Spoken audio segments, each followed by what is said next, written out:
Somewhere in a museum basement, sitting in a climate-controlled drawer, there is a small rectangle of baked clay. It fits in the palm of your hand. It's covered in tiny pressed marks, wedge-shaped lines pushed into wet mud by someone who lived before any civilization you were ever taught about in school. Before the pyramids, before the Greek philosophers, before the Roman Empire was even a distant idea. And here's the thing that should stop you in your tracks. We can't fully read it.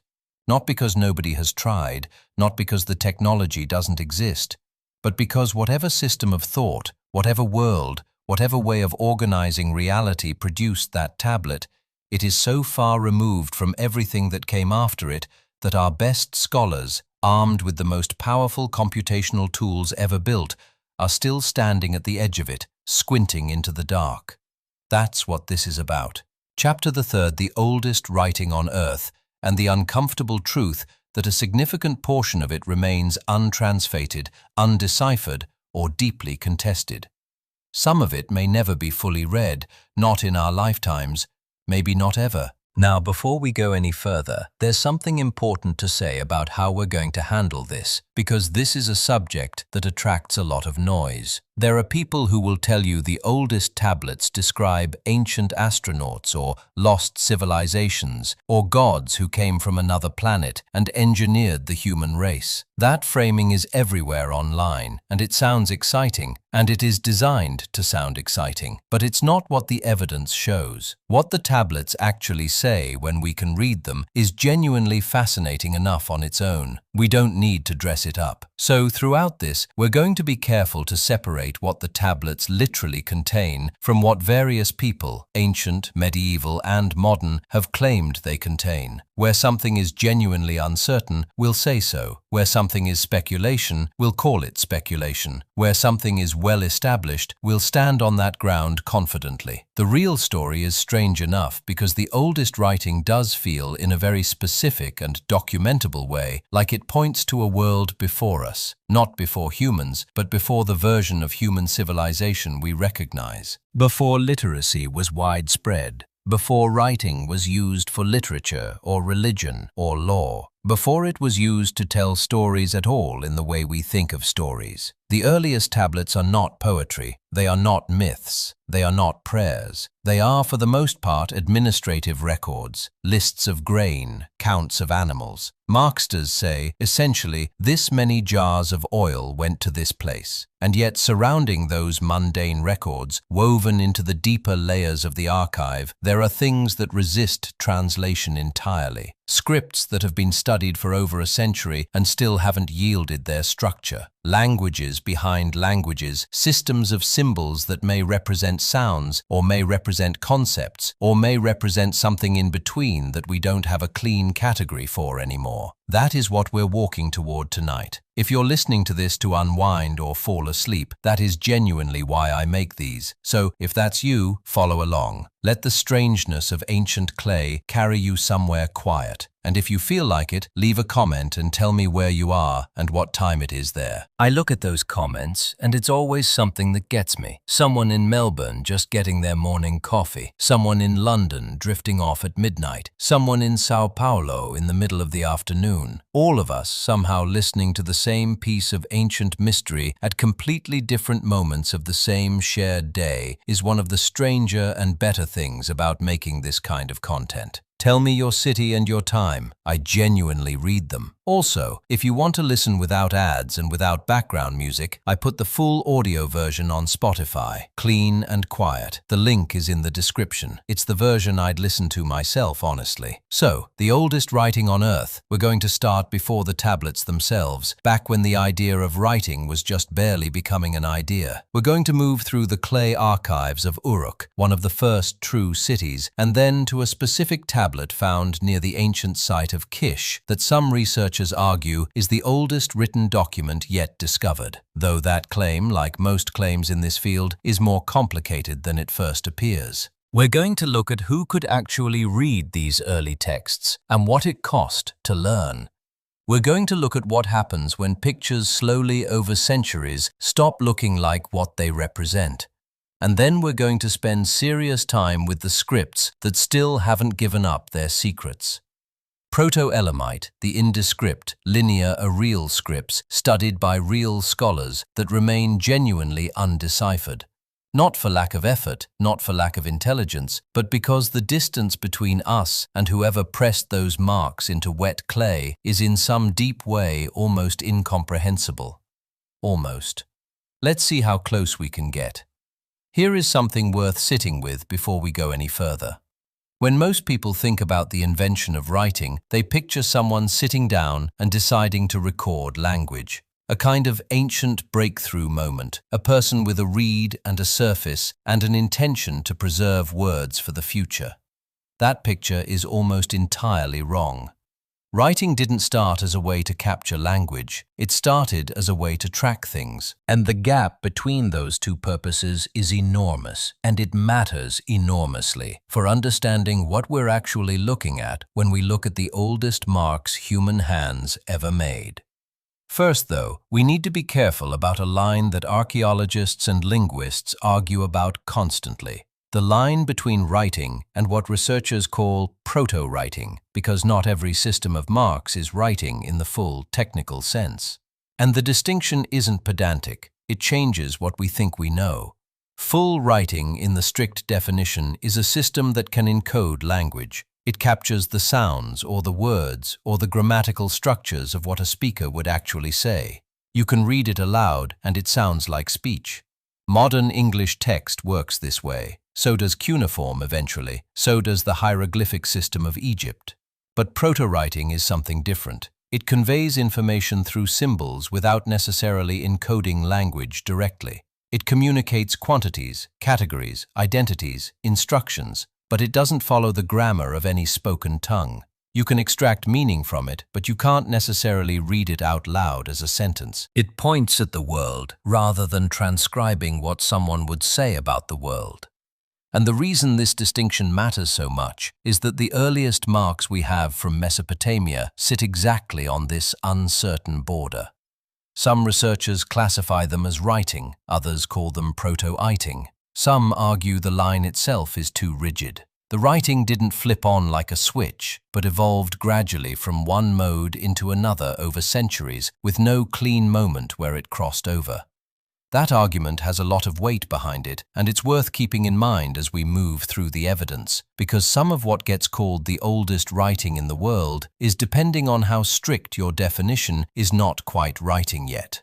So what do we actually have, and where does it come from? The story goes back further than the tablets themselves. It goes back to a technology that archaeologists spent decades undervaluing because it looked so ordinary. Small clay objects shaped by hand into simple geometric forms, spheres, cones, cylinders, discs, some of them marked with incised lines. These are called tokens, and they have been found across an enormous swath of the ancient Near East, from Turkey down through Syria and of Iran, in layers dating back to at least 7,500 BCE. That's over 9,000 years ago. Long before the first cities, long before agriculture had fully consolidated, people were already using small clay objects to represent things. The leading interpretation, developed most thoroughly by archaeologist Denise Schmant-Besserat over decades of research, is that these tokens were accounting and accounting technology. Each token represented a specific commodity or quantity. A small sphere might mean 1 unit of grain. A cone might represent a jar of oil. A cylinder might stand in for an animal. When a transaction happened, when goods moved from one party to another, tokens were used to keep track of what was owed or delivered. It was a physical, tactile system of record-keeping, not language, not story, just quantities of things made manipulable and portable in clay. For thousands of years, that system was apparently sufficient. Small-scale communities, relatively simple exchanges, manageable by moving tokens around on a surface or keeping them in a pouch. But then something changed. Around the middle of the 4th millennium BCE, in the region of southern Mesopotamia, settlements began to scale up in ways that had no precedent. The city of Uruk, in what is now southern Iraq, grew into something genuinely new. By the late 4th millennium BCE, around 3400 to 3100 BCE, Euro may have had a population of somewhere between 25,000 and 50,000 people. That is not a village. That is not a chiefdom. That is a city with all the complexity cities create. And complexity creates problems for simple token systems. When you are tracking hundreds of transactions across a large institutional economy, when you have temples and storage facilities and labor pools and agricultural outputs all moving through a centralized administration, you need something more stable than loose clay objects in a bag. You need records that can't be disputed, can't be accidentally scrambled, can't be lost when someone tips over a table. The solution that emerged was elegant in a way that feels almost inevitable in hindsight. Administrators began sealing tokens inside hollow clay envelopes called boule. The tokens went in, the envelope was sealed shut. And then here is the important step. Marks were pressed into the outside of the envelope to indicate what was inside. So you didn't have to break the seal to know what the record contained. The outside surface of the clay captured the information. And once you have that, once you have a flat surface covered in marks that stand for quantities and commodities, you are very close to not needing the tokens at all, which is apparently what happened. At some point, administrators realized they could just make the marks on a flat clay tablet and leave out the tokens entirely. The three-dimensional physical record collapsed into a two-dimensional symbolic one. The marks on the outside of the bully became, in effect, the first tablets. What those marks recorded in the earliest phase was narrow by almost any measure. They tracked commodities: grain, barley, wheat, livestock, sheep, cattle, goats, finished goods, beer, bread, textiles, oil. They tracked quantities, and they tracked movement. This amount coming in, this amount going out, this amount held in storage. They tracked labor, how many workers were assigned to which tasks, how many rations they were due. They tracked land, which fields had been allocated, which were under cultivation, what yields were expected. This was the institutional economy of an early city written in clay. The temple complexes of Uruk were not just religious centers. They functioned as redistributive economic hubs, taking in agricultural surplus, managing large workforces, distributing rations and goods. Writing in its earliest form was the administrative tool that made this scale of organization possible. Or perhaps more precisely, writing and urban administration co-evolved, each enabling the other to grow larger and more complex than either could have managed alone. That context shifts how we read the early tablets when we look at them. They're not mysterious in the way that people often assume ancient documents must be. They are not encrypted wisdom or hidden theology. They are, in the most literal sense, receipts, inventories, labor rosters. They record the logistics of feeding large numbers of people and keeping a complex institution running across seasons and years. What makes them extraordinary is not what they say, but that they exist at all. That someone facing the problem of memory at scale reached for wet clay and a reed stylus and pressed into it the solution that would eventually become everything we think of when we think of the written word. Now there's a version of this story that implies a single, clean invention. One moment, one place, one people. That version is tempting, but probably wrong. The evidence suggests that the conditions that produced writing in Uruk were not unique to Uruk. Similar accounting technologies appear in roughly contemporary layers at other sites across the ancient Near East.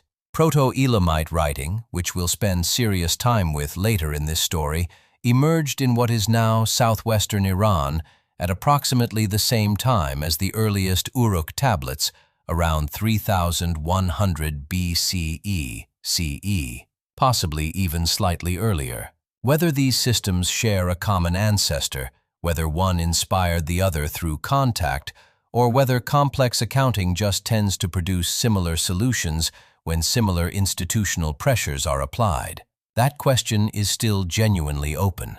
What we can say with confidence is that the late 4th millennium BCE in Mesopotamia and the surrounding region was the period when the practice of recording information in permanent marks on a flat surface became something real and lasting.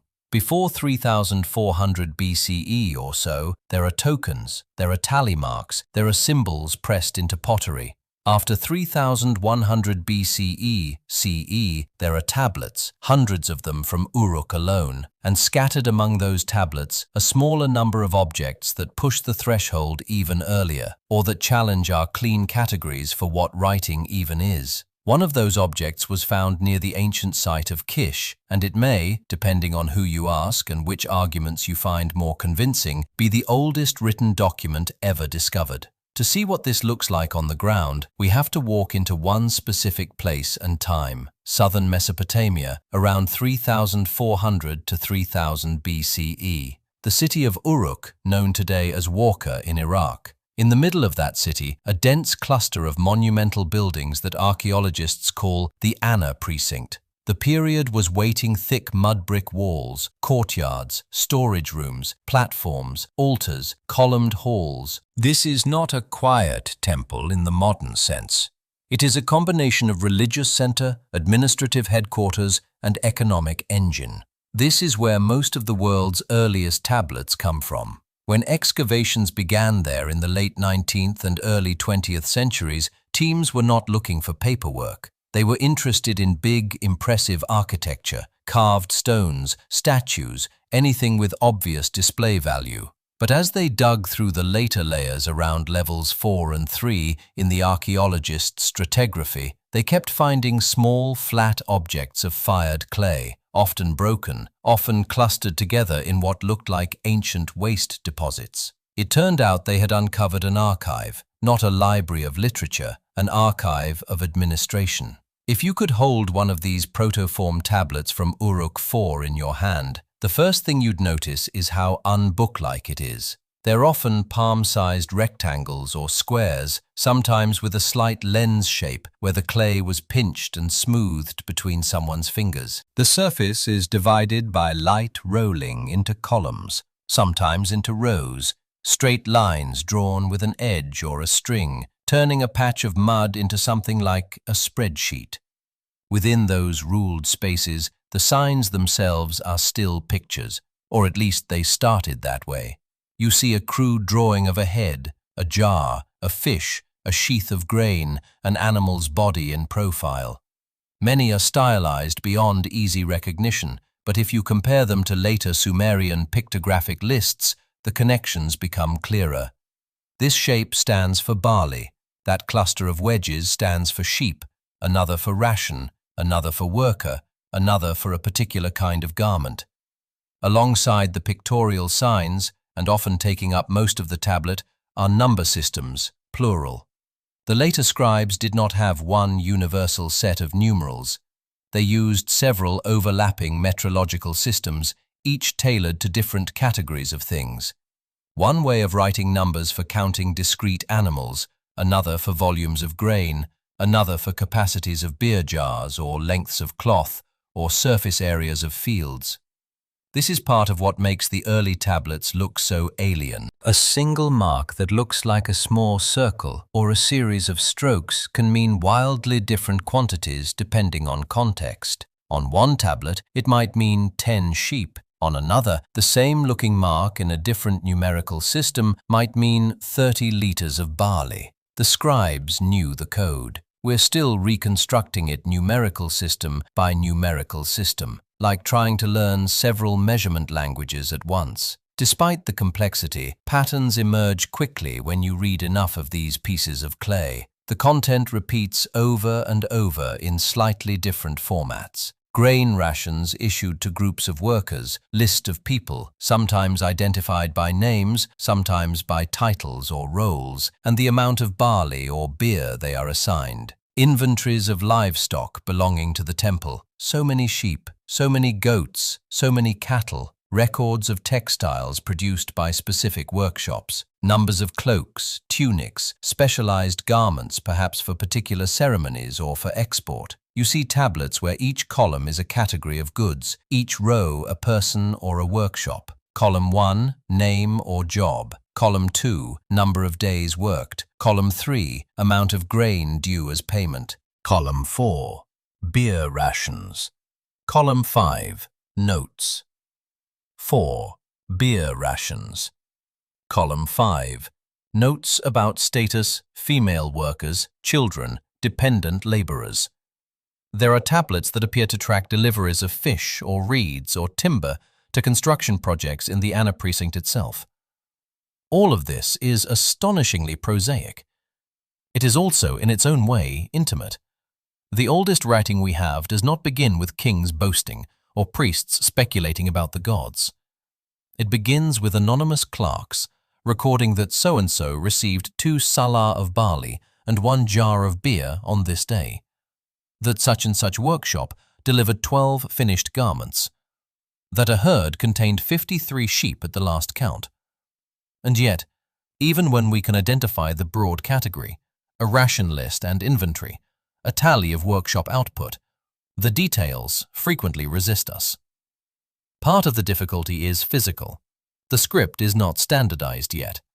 A single sign can appear in dozens of variants, rotated, stretched, simplified, embellished, mashed together with neighboring signs. Scribes in different rooms or different generations seem to have had their own preferences and local conventions. On top of that, the system is dense with abbreviations. A sign borrowed from one context might be used as a shorthand for an entire phrase in another.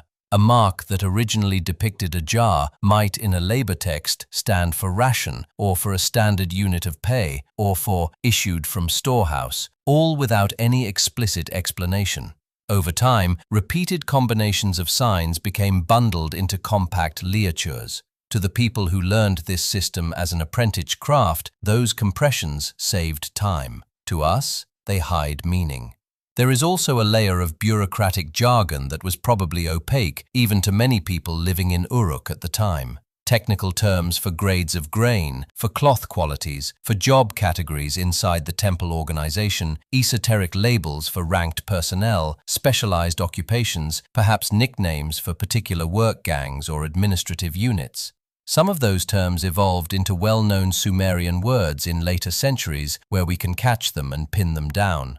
Others disappear entirely after the proto-uniform phase, leaving us with signs that we can draw and catalogue but not confidently pronounce or translate.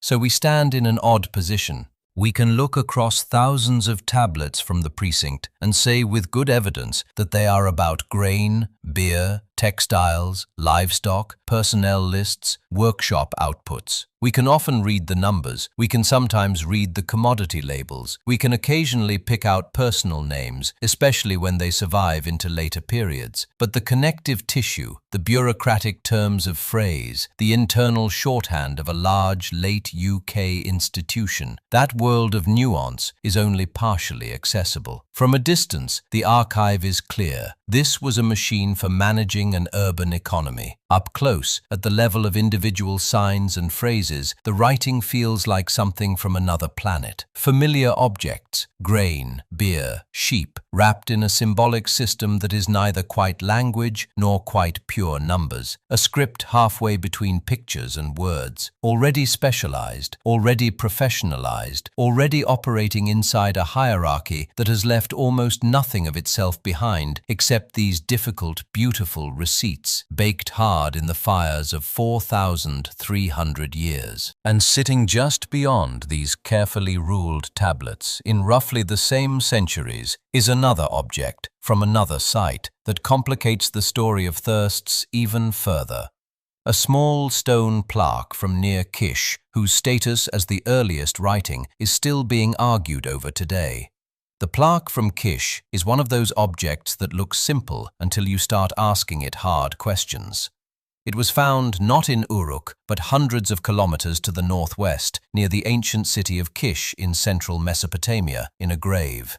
It's small, made of stone, carved rather than written in soft clay.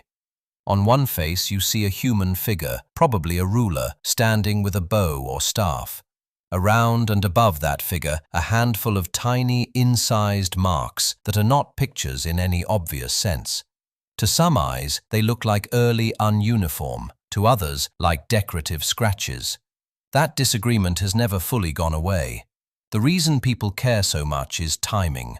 The layer the plaque came from is often dated to around 3200 to 3000 BCE, roughly the same horizon as the late Uruk tablets, maybe even slightly earlier, depending on how you reconstruct the sequence at Kish. If those little marks really are writing, if they are signs standing for words or syllables rather than just symbols of status, then the Kish plaque might represent an independent, or at least parallel, birth of script in northern Mesopotamia. But if Kish does a lot of work here, archaeologists don't date writing by intuition. They rely on a set of tools that are powerful but not perfect. The first is stratigraphy, where the object sits in the layered cake of soil and ruins. If the plaque is sealed beneath a floor that can be securely dated by radiocarbon samples, pottery styles, or other artifacts found in that same layer, then you can argue that it must be older than that floor. If it cuts through earlier deposits, you have to adjust. Every trench is a three-dimensional puzzle of cuts, fills, walls, burials, pits, and later disturbances. In the case of Kish, the early excavations were done in an era when field methods were less rigorous than today. Notes can be incomplete. Some contexts were disturbed by later building, looting, or erosion, so even the stratigraphic position of the plaque has been debated. Was it really sealed in an undisturbed early level, or did it slip down from above,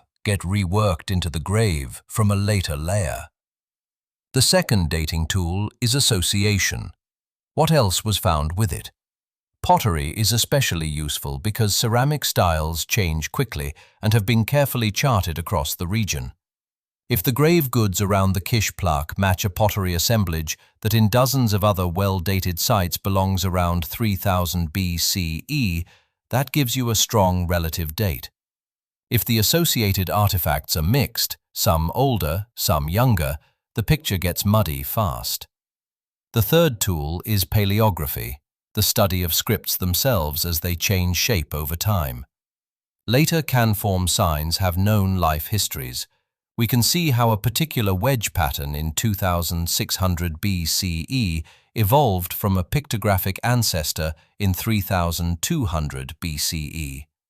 The direction of that change is rarely symmetrical. Early signs tend to be more pictorial, more curved with more strokes. Later signs are compressed, angular, optimized for speed on clay with a reed stylus. When paleographers look at the Kish plaque, they try to fit its marks into that evolutionary tree. Do they resemble late versions of signs we already know from Uruk, which would suggest a later date? Or do they look like plausible ancestors, forms that could logically have simplified into the standard form repetri?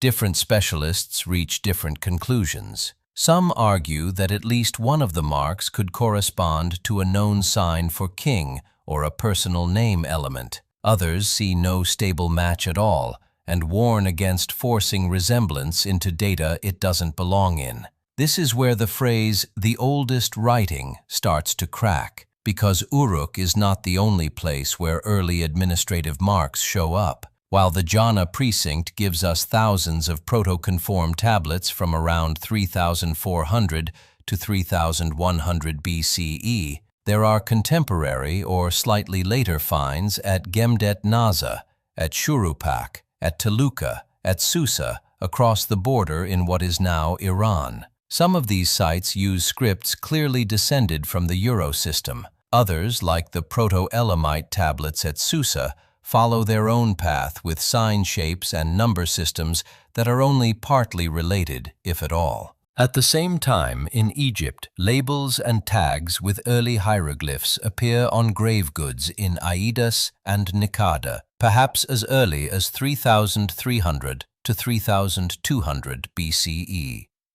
In southeastern Europe, even older incised signs appear on pottery from places like Vincentur and Tartaria, though most specialists think of those as proto-symbolic rather than fully linguistic writing. first starts to look like a tangle of overlapping experiments spread across different river valleys, each solving similar problems, recording ownership, tracking offerings, marking authority, using different local symbol sets. So when popular media points to one object, the Kish plaque, the Nama palette, a single Uruk tablet, and says, "This is the first writing," that's a simplification.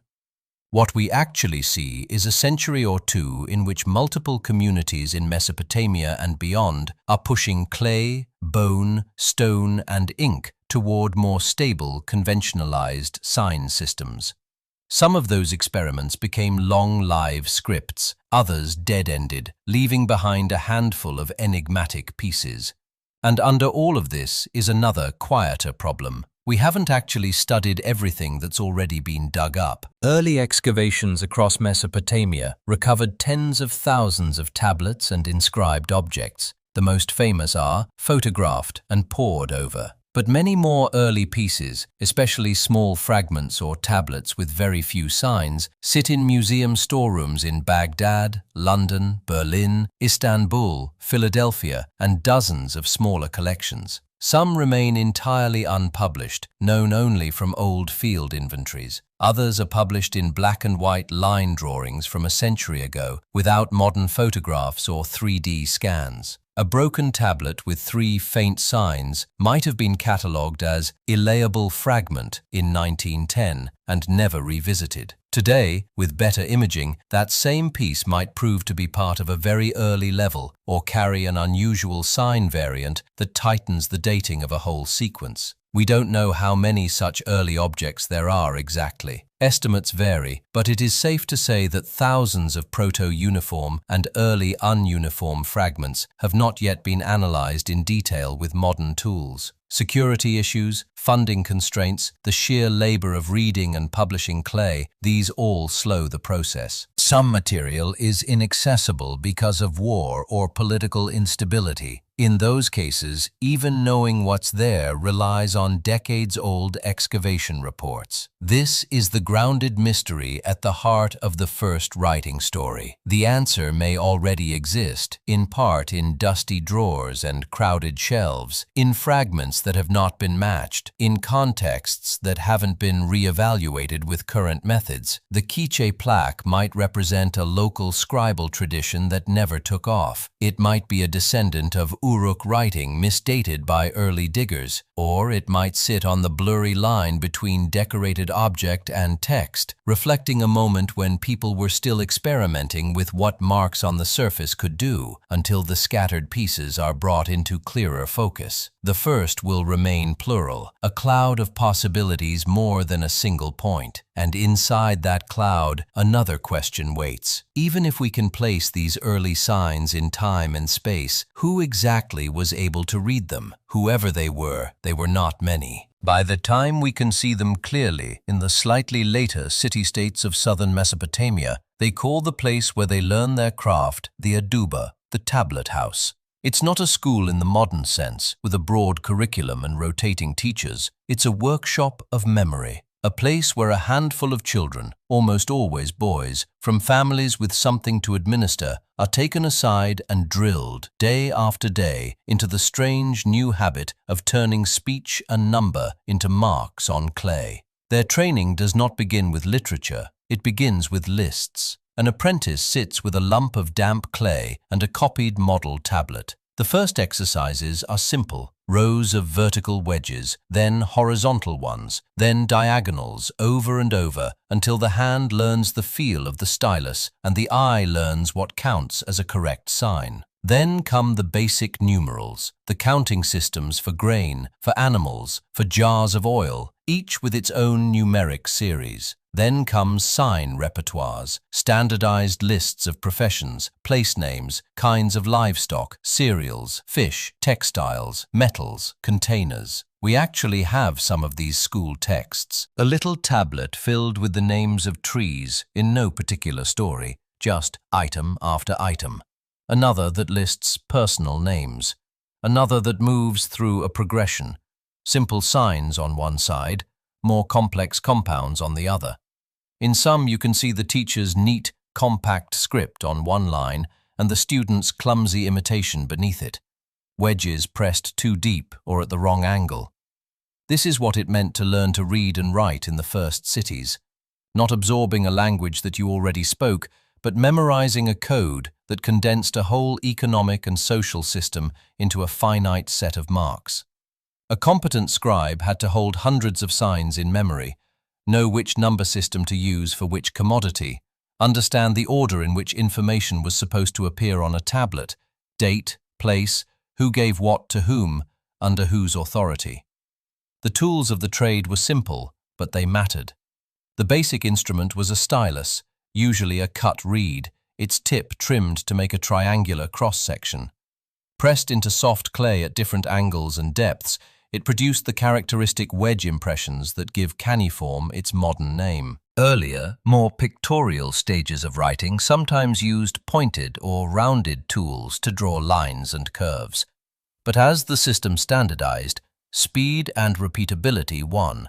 Press, rotate, lift, thousands of times. Not all styli were the same. Some were thicker for larger accounting tablets, viewed at a distance in a storeroom. Others were fine and sharp for personal letters or scholarly compositions. There are hints in later periods that scribes were proud of their particular hand, just as calligraphers can be recognized by their strokes. Clay itself was a technology. It had to be clean, needed free of pebbles and organic debris. For everyday notes, a handful of local mud might suffice. For archival tablets, scribes seem to have preferred well-ligated clays that would dry evenly and hold impressions crisply. Surface moisture had to be just right. Too wet and the wedges would blur. Too dry and the stylus would gouge instead of shape. Once inscribed, a tablet could be left in the sun to harden or kept damp if it was only needed briefly. Some were fired accidentally when buildings burned. Others were deliberately baked, especially legal contracts or important accounts, to make them more durable. Alongside the tablets, we find bully and seals, hollow clay balls that once enclosed tokens or documents, and cylindrical or stamp seals rolled across wet surfaces to leave identifying images and inscription bands. Seals are another piece of the literacy puzzle. To roll a seal across a tablet and link your name or your emblem to the contents. You did not necessarily have to read every sign, but you did have to trust that the scribe had captured the agreement correctly. In the earliest periods, the ability to make the marks and the authority to validate them with a seal sit very close together in the same small circle of people. What did those people actually do? In the protoiform phase, scribes are first and foremost administrators and accountants. The earliest tablets from Uruk, Gemdetnasa and related sites are dominated by entries for barley rations, labor gangs, deliveries of wool, distributions of fish, tallies of livestock, records of fields and their yields. Every line is someone's workday, someone's grain measure, someone's obligation to a temple, a household, or a palace. To keep such a system running, you don't just need rulers and priests. You need a class of humans who can translate the movement of goods and people into stable records and then reverse the process at will, turning abstract marks back into enforceable reality. If a worker complains that he hasn't received his allotted barley, someone goes to the tablet room and checks the entries. If a warehouse keeper is suspected of skimming oil, someone audits the tallies. As centuries pass, the role broadens. The same skills that let you count cattle also let you copy hymns, legal codes, omen collections, and later mathematical tables and lexical lists that are no longer about immediate economic needs. Many scribes are attached to temples where they merge accounting with ritual duties. Others serve in royal courts, drafting letters, treaties, and propaganda inscriptions. Reading and writing become not only practical tools, but marks of status, pathways into priesthood and scholarship. But for a very long time, literacy remains a narrow channel. Estimates for later Mesopotamian cities suggest that only a few % of the population could read and write uniform fluently, and in the earliest periods it was almost certainly much less. The Adaba is not open enrollment. It is where the sons of officials, priests, estate managers, and perhaps a few particularly promising dependents are shaped into the human interface between spoken life and written record. This small, trained class effectively decides what counts as worth fixing in clay. They choose which transactions get recorded and which pass unmarked. They decide the format of contracts and the conventional phrasing of royal claims. They compile the sign lists that define what proper writing looks like. When new signs are invented or old ones fall out of use, it is through their hands that the changes spread or don't. This is where the mystery of early literacy sharpens. The first texts are not a transparent window into the whole society that produced them. They're a carefully framed view filtered through the needs and habits of the people who had both the skill and the institutional backing to make marks that would endure. When we read a Uruk ration tablet or puzzle over a short Proto-Iting inscription from Kish, we are hearing not a chorus of voices, but the measured speech of a few specialists speaking for institutions that fed and employed them. Whole domains of experience, domestic life, personal stories, unrecorded beliefs run alongside the tablet tradition without ever entering it.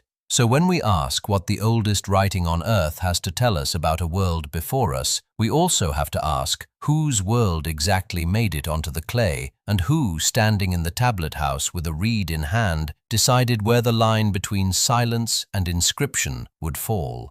If you go back far enough in the tablet sequence, the marks don't look like wedges at all. On the very earliest pieces from Uruk, around 3300 to 3200 BCE, you can still see the ghost of drawing. A sheep is not yet an abstract sign. It's a little outline with 4 legs and a hint of a head. A jar looks like a jar. A fish is a fish. The scribe takes a pointed tool and incises lines into the clay, scratching curves and loops the way someone might doodle in wet sand. It's tempting to imagine this as a gentle pictorial phase, where people were almost sketching their accounts. But try to picture the reality of an Uruk administration during its boom period. Fields under cultivation on a scale never seen before, flocks numbering in the thousands, workers streaming in and out of storehouses, taking rations in pre-measured amounts. Each transfer, each aoutment supposed to be captured on clay. Now imagine being the person with the job of cutting all those tiny sheep legs and fish tails and jars one by one into damp tablets day after day. As the clay starts to dry under your hand, the writing system changes because the work changes. Drawing pictographs with a sharp tip is slow. It also demands a high degree of fine motor control, and it wears grooves into the surface that are more likely to crumble or blur when the tablet dries. As the volume of writing grows, and as more people have to learn it in the tablet house, the system begins to favor whatever is faster, more regular, and easier on the material. The reed stylus, pressed rather than dragged, solves several problems at once. Instead of pulling a line, the scribe now presses the cut tip into the clay. One quick motion produces a triangular wedge, broad at the base, tapering to a point.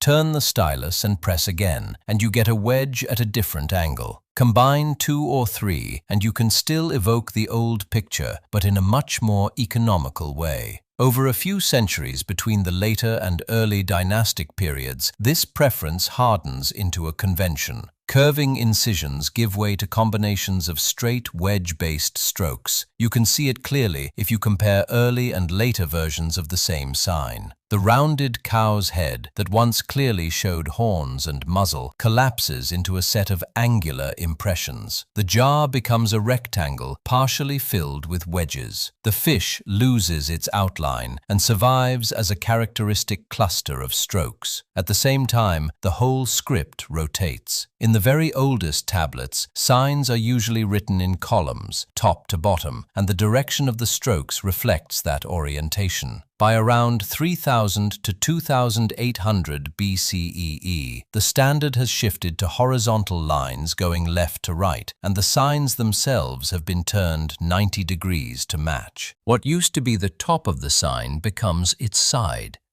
To us, this looks like a radical change, almost a different script. To a scribe living through it, It's probably just a series of incremental adjustments, a slightly different way to hold the tablet, a more comfortable posture for the wrist, a format that makes it easier to scan lines quickly in a crowded archive. Clay has its own logic, and that logic pushes writing toward wedges. Soft clay doesn't like long, thin grooves. They close up as the surface relaxes or as the tablet flexes while being handled. Wedge impressions, by contrast, compress the clay rather than cutting it, pushing material aside and leaving a durable three-dimensional shape. They catch the light better, making lines of text legible even in dim indoor spaces. They can be executed fast in a practiced rhythm. Press, lift, rotate, press again. Standardization rides on top of these physical constraints. In the tablet house, teachers want their students to produce signs that are recognizable at a glance, no matter who wrote them.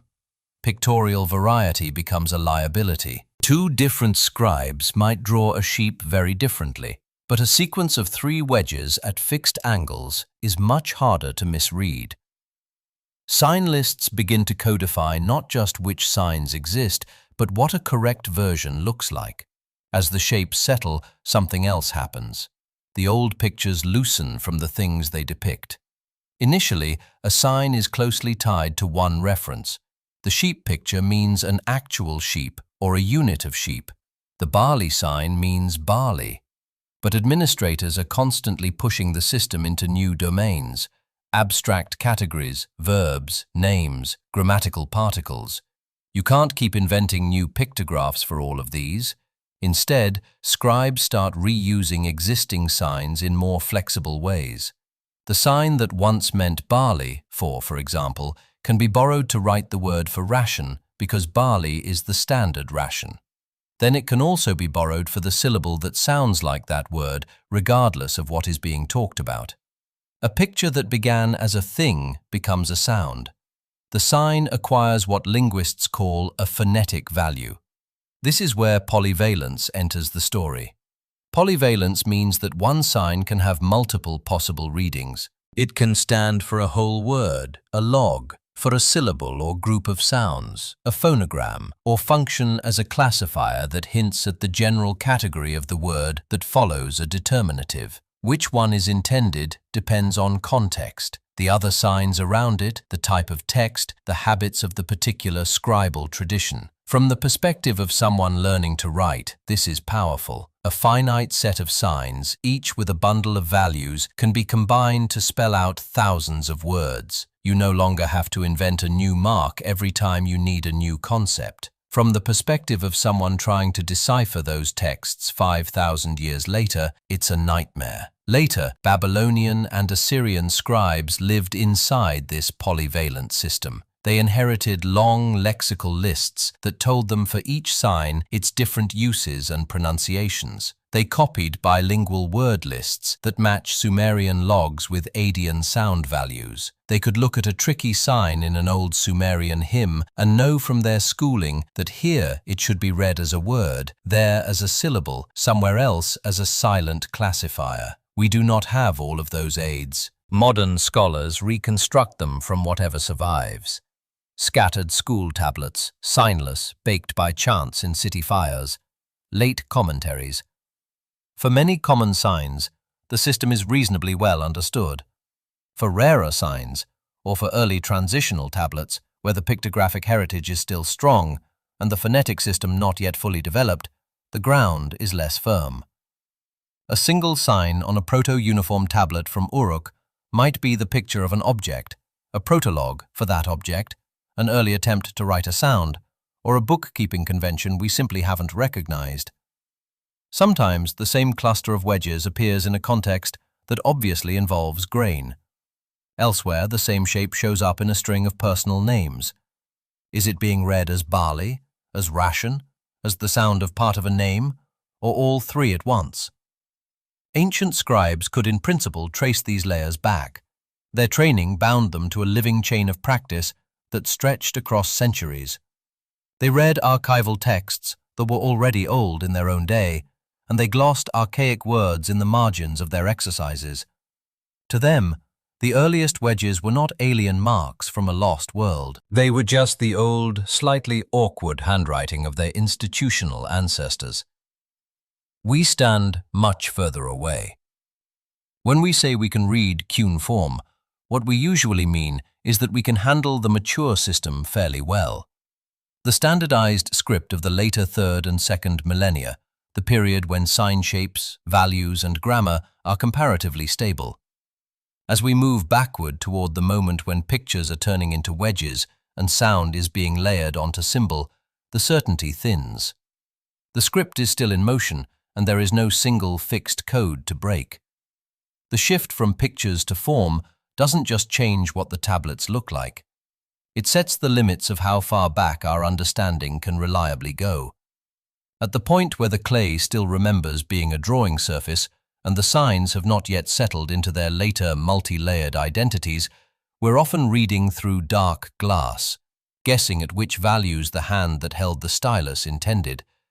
And it's right there in that twilight zone between image and wedge, between thing and sound, that the very oldest tablets sit, waiting for us to decide which of their marks we dare to turn back into words. If you set aside the undeciphered systems for a moment and look at the earliest tablets, we actually can read with some confidence a pattern appears almost immediately. They are not myths. They are not cosmic histories. They are paperwork. Take one of the classic types from late Euro and Gemdet Naso levels, the rationalist. A typical tablet will be divided into neat compartments by incised lines. In each box you see a sequence of number signs, a commodity sign, and then very often a personal designation of some kind. 10 measures of barley for the worker marked with the female sign, 3 measures for a man associated with the sign for smith, half rations for dependent, full rations for overseers. Sometimes the commodity changes, barley in one column,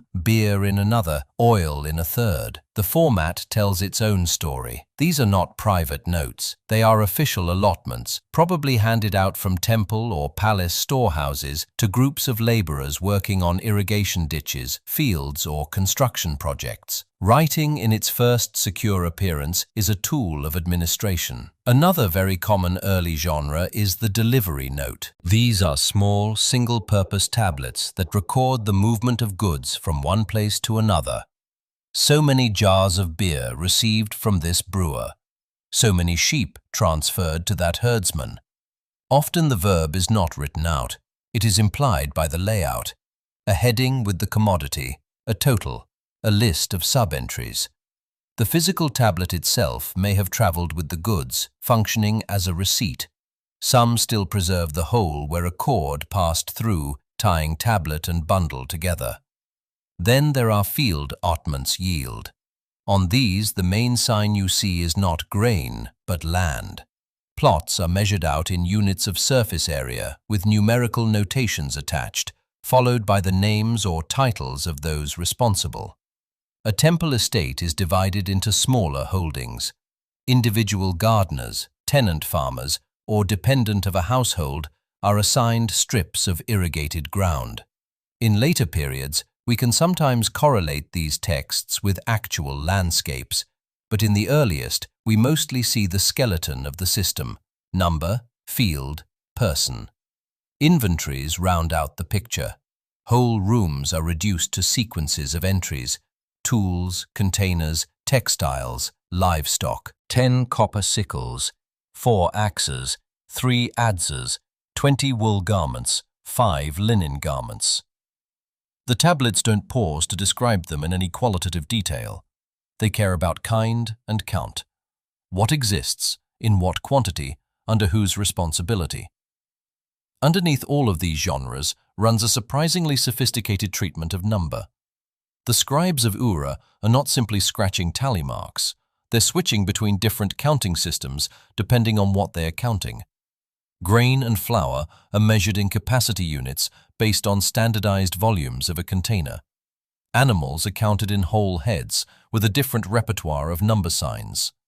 Land is calculated in a sexagesimal-derived system of area measures. Even certain manufactured items can trigger specialized numerical series to modernize. It looks as though several incompatible numeral systems are being used side by side. To the people doing the writing, each system keyed into a particular way of thinking about the thing, as volume, as area, as discrete units. Some tablets are essentially tables of equivalence, conversion sheets that tell you implicitly how many of one sign's worth of barley equals another sign's unit of bread, or how a given field measure relates to its yield. These were probably training tools in scribal education, but they also exposed the mental infrastructure behind early accounting. All of this matters for a deceptively simple reason. There are no stories in this corpus, or at least if there are, we have not recognized them yet. The earlier secure narrative texts in Sumerian appear centuries later in the mid-3rd millennium BCE, when royal inscriptions and hymns begin to emerge fully formed. By that point, the script is mature, the language is stabilized, and the scribal tradition has had generations to develop literary conventions. In the UK and early dynastic administrative tablets, by contrast, there is no obvious narrative voice, no sequence of events unfolding in time, no explicit characters acting in a plot. Even when a ruler's name appears, it is usually as the responsible party for a transfer or as the owner of a field, not as the protagonist of a story. That absence is telling. It suggests that at least for a significant stretch at the beginning, writing was not invented to preserve myths that already existed orally. It was invented to solve immediate logistical problems of scale, tracking labor, grain, animals, tools. Only later did it expand sideways into law codes, royal boasts, hymns, laments, and epics. This does not mean people in Europe lacked stories. Oral traditions almost certainly flourished long before clay tablets. Tales of origins, local gods, floods, and heroes would have been told and retold around hearths and in courtyards. They simply didn't leave marks in the surviving record until the script and the institutions behind it had both matured. What we have instead,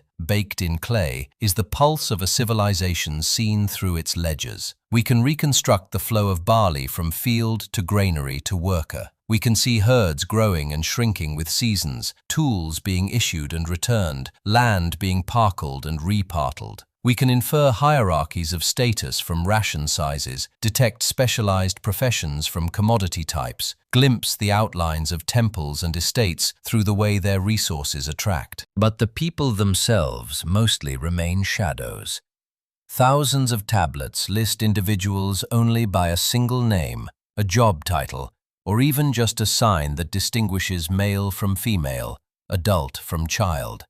We rarely see family relationships. We almost never see anyone speak. No one in this earliest archive introduces themselves or tells us what they believe. Their existence is captured as entries in systems they did not design. There is a quiet strangeness in that. The oldest coherent writing on Earth does not tell us who these people thought they were. It tells us what they owed, what they were given, what they managed, and what they moved. It preserves the architecture of their economy in painstaking detail, but leaves their inner lives almost entirely unstated. We meet them not as voices, but as numbers attached to signs. When people hear that we can read uniform, it sounds complete, almost finished, as if some scholar in the 19th century cracked the code, shut the book, and now the ancient world lies open in translation. The reality is quieter and stranger. There are several different ways for writing to be untranslated, and they pile on top of each other. At the most basic level, some signs are simply unread. Early Uruk tablets, proto-uniform lists, odd local variants. We can match many signs to later Sumerian or Adian values, but not all. Some wedges, some clusters appear a handful of times and never again. Others show up only in a narrow context that does not clearly announce what they mean. We can guess based on parallels and later usage, but a guess is not a reading. Then there is the problem of language. Even when the sign shapes are familiar, the language behind them may not be. The earliest tablets in southern Mesopotamia are usually assumed to be writing some stage of Sumerian, but that is an inference, not a proof. The script is still heavily lographic. Phonetic clues are sparse. Grammatical markers are often missing or ambiguous. In some regions and periods, we are not even certain which language a corpus belongs to. Early texts from Susanna, for instance, hover between Sumerian influence and local traditions that will later become Elamite. You can have signs you know, but a language you do not fully recognize. A third layer is context. Imagine finding a modern spreadsheet with only column headings and numbers. No instructions, no labels for the file, no knowledge of the institution that produced it. You could decipher every character, understand every word, and still not really know what the document is doing. A great many early tablets are like that. We can see that a sign is barley, that another is a personal name, that a group of wedges represents a capacity measure. But what is the institutional setting? A temple? A private estate? A palace office? Is this a permanent rotation of rations, a one-off emergency distribution, a set of fines, a festival budget? The text may be technically readable, but without the missing social and economic context, it remains only half understood. And then there is simple damage. Clay is durable, but it is not immortal. Tablets were broken in antiquity, reused as fill-in later buildings, crushed in fires and collapses, eroded by salt and moisture. Many survive only as palm-sized fragments, preserving a corner of a larger text. A few signs at the beginning of a line or the tail end of a column, divorced from everything that once surrounded them. On others, the wedges are there, but the edges have crumbled. A tiny change in angle can turn one sign into another. In early periods, when scribes are still experimenting with how to press the stylus, different signs can look nearly identical, especially after 4,000 or 5,000 years of wear. A single uncertain stroke can flip a reading from field to city, from sheep to goat, from a personal name to a title. Every broken edge, every smoothed wedge turns a potential sentence into a puzzle. All of this would be difficult enough if we had only a few dozen documents, but we do not. The scale is overwhelming. Since systematic excavation began in Mesopotamia, archaeologists have unearthed hundreds of thousands of clay tablets and tablet fragments. Estimates vary, but it is likely that well over 500,000 form objects exist in museum collections and storerooms worldwide. Many sit in crates or drawers, still unpublished. Some of only a catalogue number and a rough description. Administrative text, 3 period. In older collections acquired in the 19th or early 20th centuries, the recorded fine spots can be vague or completely missing. Even within published corpora, large portions are available only in hand copies or early photographs, not in high-resolution images that might let us revisit doubtful signs. And for many, there is no translation at all, just a transliteration of the signs into Latin letters, waiting for someone to take the time to interpret them. The backlog is immense. Each tablet requires patient work, identifying signs, reconstructing broken lines, comparing formulas with parallel texts, checking personal names against post-topographic lists, weighing alternative translations of key words. Multiply that by tens of thousands of near-identical rationalists, loans, contracts, court records. Scholars understandably focus on texts that promise something new, a royal inscription, a literary composition, a rare letter. Routine administration, the very backbone of the archive, often falls to the bottom of the queue. And yet, it is often in that routine material that the oldest habits of writing hide. Complicating things further are the limits of the methods we rely on for decipherment. When a script is new to us, we look for bilingual texts where the same content appears in 2 systems, like the famous trilingual Behon inscription that helped crack Old Persian cuneiform, and through it, the older Mesopotamian scripts for Proto-Elamite, for the earliest Proto-cuneiform, for the Indus signs. No such Rosetta Stone equivalent has been found. There is no long inscription that says, in effect, this is what I am saying twice in 2 different ways. We also lean heavily on long texts and repeated formulas, standardized royal titles, recurring legal clauses, repetitive phrases in hymns and laments. All of these provide scaffolding. Once you know that a certain bundle of signs probably means King of Kish, you can recognize it elsewhere and build outward. Early administrative tablets are often short, formulaic in a way that does not help. A heading, a few lines of entries, a total, no narrative, no explicit verb, sometimes not even a date formula naming a ruler or event. Many undeciphered corpora are also short in an even more stubborn sense. The Indus inscriptions, for example, are famously tiny, often just 4 or 5 signs on a seal, without longer strings of text. Without repeating patterns that clearly mark grammar or syntax, there is very little for comparative methods to grab onto. Proto-Elamite tablets are longer, but the system is idiosyncratic, and the apparent absence of later clearly related writing means we cannot work backwards from a known language stage as we can with Sumerian or Akkadian. In other words, for several of the oldest writing systems on Earth, we lack almost every advantage that made the decipherment of Egyptian hieroglyphs and later ununiform possible. No bilingual, few long continuous texts, limited context, many damaged objects, enormous backlogs. What we have instead is a slow accumulation of tiny gains, a sign whose meaning becomes a little more likely because of a new parallel, a cluster of tablets that begin to clarify an office title, a better photograph that reveals an extra wedge across the whole corpus.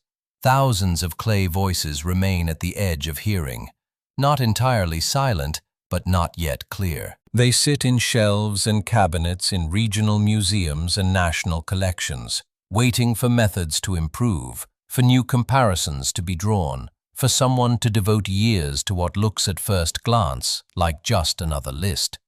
And even where the system itself has been largely cracked, there is still room for surprise.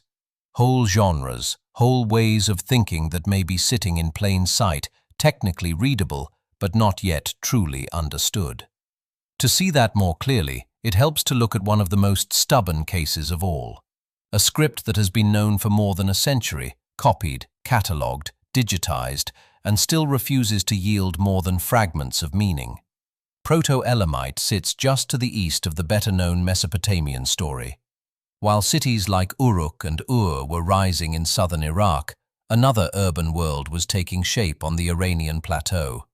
At Susa in today's southwestern Iran, and at a scattering of highland sites stretching toward Fars and beyond, people were building platform temples, storing grain in huge jars, managing herds and labor forces that needed to be counted, rationed and controlled. Sometime around 3,300 to 3,100 BCEE, in this setting, a new way of making marks on clay appeared. We call it Proto-Elamite.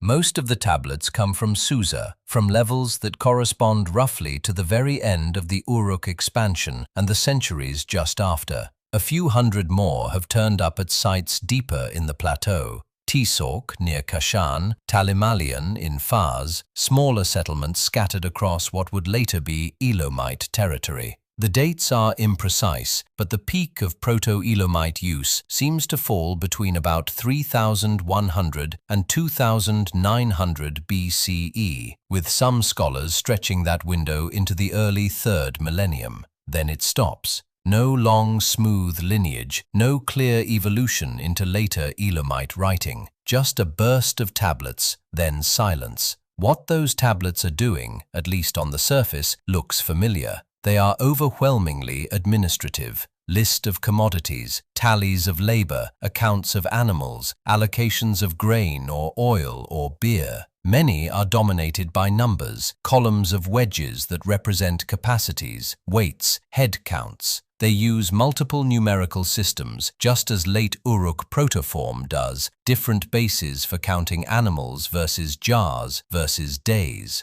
You can watch scribes switching between them, using one set of signs for discrete objects, another for volumes of liquid, a third for measures of grain. Certain sign clusters recur often enough and in stable enough positions that they almost certainly refer to institutional roles or standard goods. A particular combination at the start of a line followed by numbers, then commodity signs, looks very much like an office title. Other clusters show up before animal signs in a way that suggest herd subtypes, age classes, or perhaps geographic designations. At Susa, groups of tablets can sometimes be sorted by these recurring headings, hinting at departments or households within a wider administrative apparatus. On this level, Proto-Elamite is not opaque. We can see that it is accounting. We can tell when something is being counted, when something is being measured, when totals are being given. Comparative work with Euro and Gemdet NASA tablets has tied a number of Proto-Elamite numerical and metrological signs to specific quantities. In some cases, we can say with reasonable confidence, this is a jar of grain, this is a sheep, this line records a transfer, that line a receipt. But the crucial layer under all this remains stubbornly out of reach.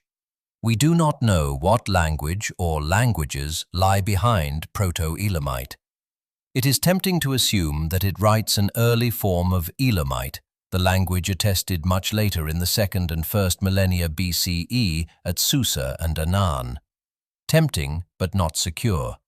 The time gap is more than 1,000 years. The script itself seems to vanish and then reappear in a modified form only centuries later, if at all. And the structure of the text gives us very little grammar to work with. Almost no obvious particles, no clear endings that could be compared with later elephology. We also do not have stable phonetic values for most signs. In Proto-Uniform, a number of signs can eventually be tied to Sumerian words. You can watch a pictograph of a head, for instance, turn into a syllabic sign that writes the Sumerian word for head, and by extension, related sounds. That bridge between picture, word, and sound gives you leverage. In Proto-Elamite, the bridges are shaky. Some signs probably began as pictures, but they had already become quite stylized by the time we find them. Their later descendants, if there are any, are debated. Without a known language to match them to, almost every phonetic assignment risks becoming circular. This uncertainty leads to a deeper question. Is Proto-Elamite even trying to record spoken language in the same way later scripts do? It clearly encodes quantities and categories. It probably encodes personal names and titles. Repeated sign sequences in name slots are hard to interpret any other way. But whether the system has a full set of syllabic or phonetic signs capable of writing open-ended speech is not yet demonstrated. Some specialists think it may be a number-heavy notation system, strongly logographic and limited in its ability to capture grammar. Others argue that phoneticism is there, just faint, buried in conventions we have not yet learned to see. Over the past few decades, this small disagreement has been surrounded by an enormous amount of careful work. Proto-Elamite tablets began to be systematically copied and published in the 20th century, but the real acceleration came with digital tools. High-resolution photography, 3D scanning, and more recently reflectance transformation imaging have made it possible to revisit old tablets and check every wedge angle. Projects at the Louvre in Tran and at a number of universities have created online sign lists and databases, each sign given an index number, each tablet broken down line by line, occurrence by occurrence. This has produced detailed maps of the system's internal structure. We can see which signs cluster together and which almost never do. We can distinguish regional dialects of the script with slightly different sign repertoires in Susa versus the Highland sites. We can track changes over time within the Susa corpus itself as certain signs fall out of use and others become more common. Algorithms borrowed from computational linguistics have been applied to the patterns, testing whether the distribution of sign types looks more like language or more like a constrained code. The answers are suggestive but not decisive. Some features resemble written language. Sign frequencies follow curves reminiscent of known scripts, and there are positions within the line where name-like sequences tend to appear. Other features look more like a specialized notation, long stretches dominated by numbers and commodity signs with very few elements that could plausibly be grammatical particles. The system seems to straddle a boundary more abstract than a pure tally system, not yet transparently a phonetic script.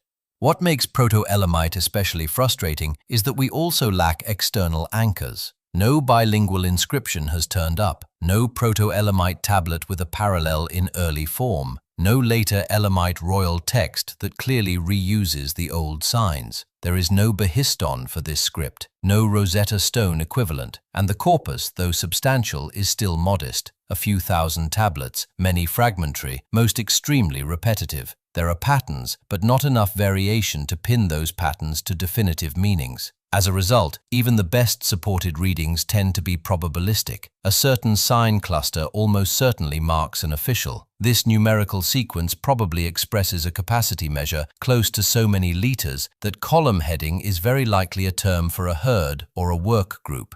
Scholars publish these proposals cautiously, often with caveats and alternative possibilities laid out beside them. The overall picture of a late 4th millennium bureaucracy managing food, labor, and livestock on the Iranian plateau feels increasingly clear. The precise words that bureaucracy used to talk about itself do not.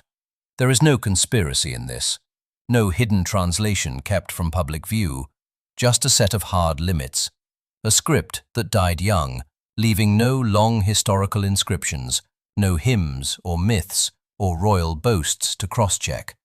A language family that may or may not be related to the later Elamite. We can partially read a body of texts dominated by lists and numbers whose very efficiency deprives us of the redundancy that helps crack codes. So Proto-Elamite remains what it has been for more than a century, tantalizingly half-known. We can watch its scribes at work, see their columns of numbers rise and fall, trace the flow of sheep and grain and beer through institutions we can name only in neutral labels. Office A, Household B, Department C. But the voices behind those accounts, the sounds they made, the words they spoke, stay just beyond hearing. To feel how wide that gap can be, even when the tablets are sitting in museum drawers and the script has been studied line by line, we can turn to another undeciphered system. This one is older in some ways, more widely discussed, and even more silent. Not for lack of effort, but because its texts are short in a way that defeats almost every tool we have. Far to the east of Susa, another urban experiment was unfolding along the Indus and its tributaries from roughly 2600 to 900 BCE. A civilization we now call Harappan or Indus built something that still feels slightly unreal. Gridded cities with baked brick houses aligned to cardinal directions, sophisticated drainage and sewer systems that would not be matched in many places for thousands of years, standardized weights and measures used over an area stretching from the coast of Gujarat to the plains of Punjab and into what is now eastern Afghanistan. And threaded through this world on tiny objects you could close your hand around, signs. Most of them appear on seals, small squares of carved stearite, usually around 2 to 3 centimeters across. On one side, a short line of symbols. Above or beside them, a stylized animal, a unicorn with a single curved horn, a humped bull, an elephant, a rhinoceros, a tiger. Sometimes there is a ritual object, a feeding trough, a brazier, something like a standard. The carving is precise. The iconography is remarkably consistent from site to site. The seals were not just art pieces. When pressed into clay, they left impressions used to seal bundles, jars, doors, perhaps letters on perishable materials. Dozens of such sealings have turned up, bearing the same combinations of signs and animals. Other inscriptions appear on tiny copper tablets, on pottery, on stone weights, on tools and jewelry. The script travels with the merchandise, with the administration, with the rituals of everyday life. But every time we hope it will say more, it stops. The overwhelming majority of Indus inscriptions are painfully short. 5 signs, 6 signs, sometimes 10. A few stretch to 20 or more, but those are rare. There are no long narrative tablets, no monumental walls covered in carving, nothing like the king lists and legal codes of Mesopotamia or the royal inscriptions of Egypt. The texts are like names on doorbells, labels on jars, tokens of identity and authority. They give us patterns, but almost no continuous speech. This brevity is the core of the problem. With Proto-Elamite, we're constrained by the nature of the documents, repetitive, numerical, heavily administrative. With the Indus script, we're constrained by sheer length. Short sequences mean fewer contexts. Fewer contexts mean fewer opportunities to watch a sign change its role, to see it behaving sometimes like a word, sometimes like a sound, sometimes like a grammatical ending. Without those shifts, it is difficult to tell how much of the system is phonetic and how much is purely lographic or symbolic. Still, there are hints of structure. Sign frequencies follow distributions broadly similar to those of known writing systems. Certain symbols tend to appear at the beginning of lines, others at the end, suggesting something like name plus title or title plus numbered item. Some signs recur across the entire Indus realm with remarkably stable shapes, while others are rare or apparently local, which is what you might expect from a standardized script with regional variants. Computational studies have argued that the arrangement of signs is not random, not merely decorative, but governed by positional rules consistent with language-like syntax. Yet even that conclusion is debated. One camp of researchers treats the induced signs as a true script, probably capable of recording at least a substantial portion of a spoken language. Within this view, the disagreements focus on which language family that might belong to. Dravidian is a leading candidate. Languages like Tam, Telugu, and Brahui have deep roots in South Asia, and some see echoes of Dravidian morphology in the patterning of signs. Others have proposed early Indo-Aryan Munda, or a lost language family with no surviving descendants. Each proposal can align a handful of signs and hypothetical words. None has produced a broadly accepted decipherment. Another camp doubts that the system ever reached the point of full writing. On this reading, the signs are a complex system of logos, clan marks, and numerical notations used to indicate ownership, status, or ritual affiliation, but not to represent sentences in a fully phonetic way. The extreme brevity of the texts, their heavy use on seals rather than on long documents, and the apparent lack of evolution into later South Asian scripts are cited as supporting evidence. Critics of this view counter that we may simply be missing the perishable media, wood, palm leaf, cloth, on which longer texts were written. What almost everyone agrees on is how little we can safely pronounce. We can say that the Indus script was standardized across a vast area and in use for centuries.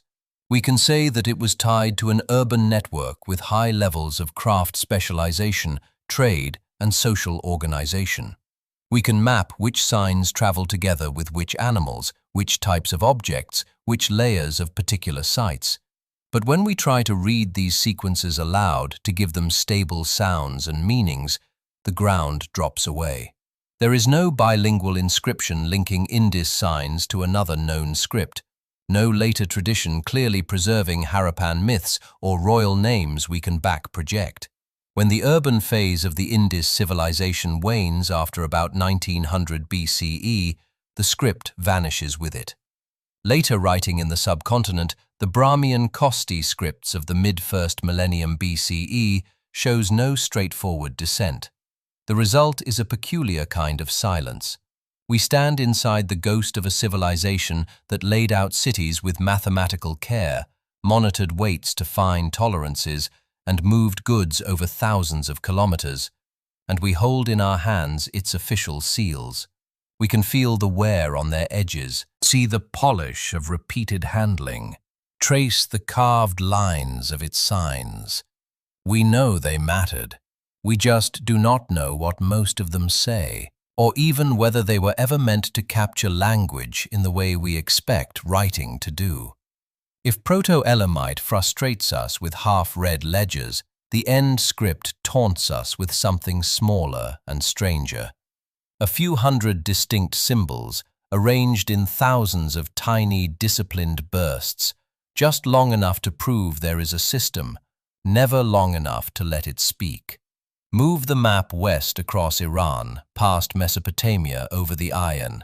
By around 1900 to 800 BCE on the island of Crete, another experiment in administration and storage was taking shape. We call it Minoan, after the legendary king Minos, but that name is a modern label. The people who built the great complexes at Knossos, Vistos, Malia, and Kato-Zakros did not leave us a clear name for themselves. They did, however, leave writing.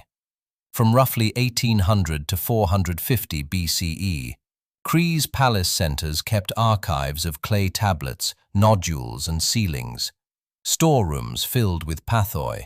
Giant storage jars line the wings of these buildings. Corridors branched into magazines stacked with grain, oil, wool, and perfumed unwants. Somewhere in these complexes, scribes sat with damp clay and styluses, recording what went in, what came out, and who was responsible. Their script is called Linear A. The signs are angular, simplified, written in rows. They're not pictorial in the way the earlier Sumerian tablets were. Whatever pictures they once resembled have been smoothed into abstract strokes. Linear A appears on tablets, on small round L's, on 3- and 4-sided clay bars, and on nodules attached to containers and doors by strings. It is an administrative script tied directly to the palace economy that organized agriculture, textile production, and trade, and we can read almost none of it. The irony is that its neighbor and probable descendant has given up its secrets.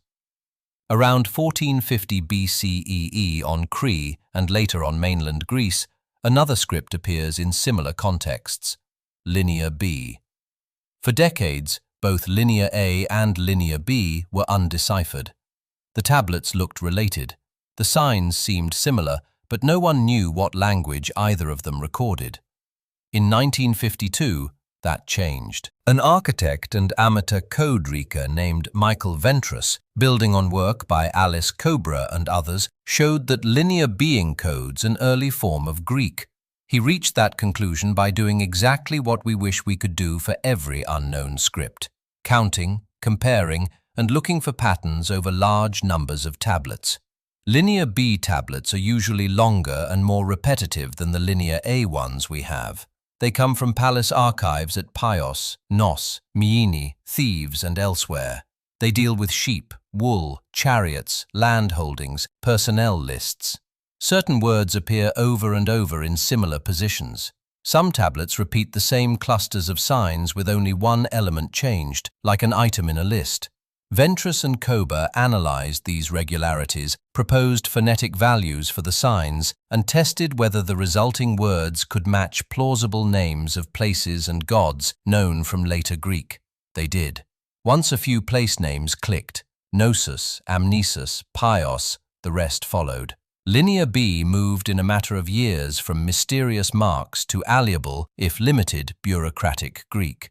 Linear A sits right beside this success story and refuses to cooperate. Because the two scripts are clearly related, scholars have tried the obvious move: borrow the phonetic values of Linear B signs, apply them to Linear A, and see what happens. This gives us something like a sound system. We can transcribe many linear A words into strings of syllables, asasa, rao, turusa, and so on. We can identify sign sequences that behave like numbers, fractions, commodities, personal names, and place names. We can see accounts lined up in columns, totals at the end, headings at the top. In other words, we can often say how the documents are structured. We can sometimes say roughly what kind of thing is being counted. But when we try to match the sounded-out words to any known language, they do not land cleanly. If linear A used exactly the same sound values as linear B, and if the underlying language was simply an earlier dialect of Greek, we would expect to recognize at least a few core words or deities. That does not happen. The resulting transcriptions do not look like Greek or any other securely attested Bronze Age language of the region. Most specialists therefore think that linear A writes a different language entirely, which has come to be called, cautiously, Minoan. It is probably a pre-Greek language of the Ion, one that did not survive in later written form. It may not belong to any known family. If it has descendants, they left no unambiguous linguistic trail. This is what makes linear A so strange. It is not that we are staring at wholly opaque symbols the way we are with the indescript. On the contrary, we know a fair bit about the signs. We can catalogue them, list their frequencies, identify their positions in the texts. We have partial phonetic values for many of them thanks to their overlap with linear B. We have a decent idea which marks indicate numbers, which stand for commodities like grain, wine, or oil, which likely represent units of land or livestock. We can even watch the script functioning inside a palace economy. A typical linear tablet from Hagatria or Bistos might list a series of entries, a personal or place name, a sign that seems to indicate a commodity, a number, at the end, a total. Some tablets divide amounts into fractions that appear to be standardized across different sites. Clay nodules with seal impressions show that officials were closing storage rooms and containers under some form of control procedure. The whole system looks like an early version of double-entry bookkeeping tailored to Bronze Age agriculture and craft production. Yet when we ask the simplest questions, what is the word for sheep here? Is that a title, a profession, or a family name? Which god is being invoked on this offering table inscription? The answers blur. A few words seem to recur in religious contexts. Asa, Saridamate, other sequences that appear on libation tables and ritual vessels. Some researchers have suggested links to known deities from later Greek tradition or from Anatolia, but such proposals are tenuous and most remain speculative. Without a bilingual inscription, without a longer text that clearly narrates something we can cross-check against archaeology or later myth, each guess sits on uncertain ground. The result is that linear A occupies a narrow, frustrating middle ground between the fully undeciphered and the comfortably readable. It is not mute in the way the Indus signs are. It tells us enough to reconstruct an economy that weighed grain, allocated rations, tracked flocks, managed storage, and probably coordinated overseas trade with the Cyclades in the Near East. It shows us a writing tradition that lasted centuries and spread across multiple Crete. But it stops just short of telling us what that economy called itself, what terms it used for rank and office, how it named its gods, how it described its own island. We can see the palace accountants at work. We can list their signs, follow their totals, and trace the movement of goods across stores and seasons. We just cannot yet hear the language behind their numbers, the spoken words that once accompanied the wet clay and the stylus strokes. In a script descended from it, used a few generations later by different rulers on the same island, we can finally understand phrases like, "so many sheep, such and such a man, holder of this plot of land." Linear B lets us listen in on the Menian takeover of the same administrative machinery. Linear A shows us that the machinery was there first, humming away in another tongue, one that for now remains just beyond our reach. Shift the map back east. Long before linear, long before the Menian palaces, scribes in southern Mesopotamia were using ununiform for something new. Not sheep, not jars of oil, not labor rosters. A list of kings. We call it the Sumerian King List. Dozens of copies survive, written over many centuries from different cities and different political situations. They do not all agree in detail, but they share the same basic structure, a sequence of lines, each with a city, a ruler's name, and a length of reign. Sometimes a father's name, sometimes a brief note. Kingship descended from heaven. Then the flood swept over. Kingship was taken to. On the surface, it looks like a bare-bones chronology, one dynasty after another, lining up the past in a straight line. But the King List is not a modern history book. It is political theology written in clay, in a landscape of rival cities, each claiming its own gods, its own traditions, its own elders who remembered things differently. A text like this does a particular job. It says, kingship itself is a divine institution. It comes from heaven, not from human councils or chance. It moves on purpose from city to city. When Oruro rules, it is because the cosmic office of king has chosen to sit there. When Kish or Asin rules, that is not a random shift. It is part of a plan.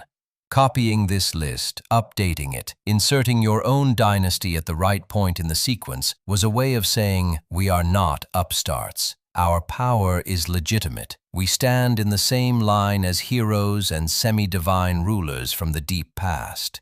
And then there are the numbers. In the earliest part of the King List, the so-called antediluvian section, the reign lengths are not just long, they are absurd, at least in biological terms. 8 kings before the flood, ruling in 5 cities with reigns that add up to more than 200,000 years. Individual kings are said to have ruled for 28,800 years, 36,000 years. One gets 43,200. Early translators struggled with this. Were they reading the numerals correctly? Mesopotamian scribes used a sexesimal or base 60 system. Units could be grouped in 60s, 600s, 3,600s. Some scholars try to correct the figures to scale them down into human lifespans, but the pattern shows up too consistently across different copies to be a simple error. And the same text later on assigns much more realistic numbers, reigns of 24, 36, 40 years to historical kings. We can cross-check with independent inscriptions. So the extreme values seem deliberate. Today, most specialists think of these pre-flood figures as symbolic, schematic, and ideological, rather than literal. Long reigns expressed in neat sexesimal units may be encoding ideas about cosmic order, cycles of time, or the special status of an age before the present one. They mark those early kings as qualitatively different from later rulers, closer to the gods, less bound by ordinary time. We can see similar moves in other traditions. The Hebrew Bible gives the antediluvian patriarchs lifespans of hundreds of years. Later Jewish, Mesopotamian, and Iranian texts speak of world ages, each ruled by different powers separated by catastrophes. The Sumerian King List stands inside that family of ideas, but it is the oldest such sequence we can read directly in the script of the people who used it. What makes it especially eerie is that the pre-flood section is anchored in named places that archaeologists know: Eridu, Badira, Lak, Sippar, Shuripak. These are not mythical realms.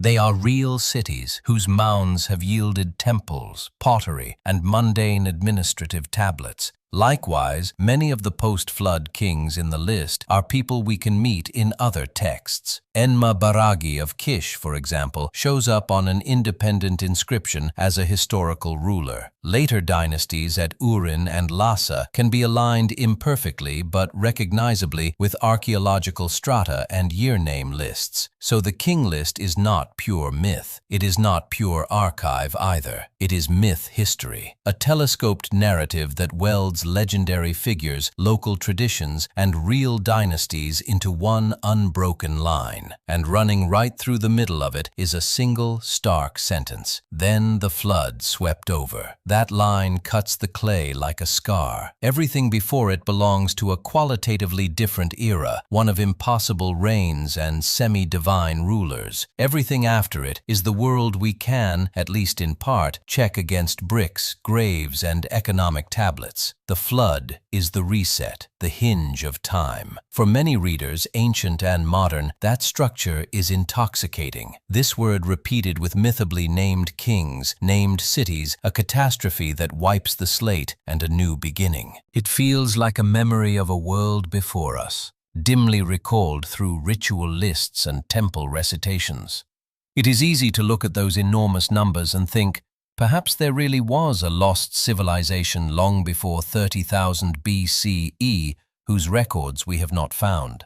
Perhaps these reigns are garbled echoes of that erased prehistory. A few modern authors push this much further. They take the king list at face value, treat the antediluvian section as straightforward chronicle, and then ask, where are the ruins from 200,000 years ago? If we do not see them, they say, it must be because the evidence has been suppressed or destroyed or lies on the ocean floor. The actual situation is both less dramatic and, in a different way, more interesting. Archaeology across Mesopotamia shows dense settlement beginning in the late Neolithic and Chalcolithic. From about 6000 BCE onward, with earlier hunter-gatherer and village sites before that, we find gradual growth, irrigation, temples, surplus storage, then cities, stone tools, then copper, then bronze. There's no sign of an urban civilization in southern Iraq 100,000 or 200,000 years ago. The sediments, the stratigraphy, and the radiocarbon dates are quite clear on this. At the same time, floods were real. The Tigris and Euphrates do and did burst their banks. Individual sites like Shuruppak and Kish show flood deposits in the early 3rd millennium BCE that could easily have been remembered as devastating, the flood of living memory. Over generations, such events can grow in the retelling, expand backward in time, and merge with older Near Eastern motifs of cosmic deluge. In that sense, the king list may preserve a layered memory, a real tradition of city kingship going back a few centuries. Names of places and rulers that we can sometimes corroborate, an echo of serious flooding that marked a break between eras for specific communities. And on top of that, an ideological framework that stretches those memories across a cosmic timeline and anchors them in a divine narrative about kingship descending from heaven, surviving catastrophe, and continuing through the present dynasty.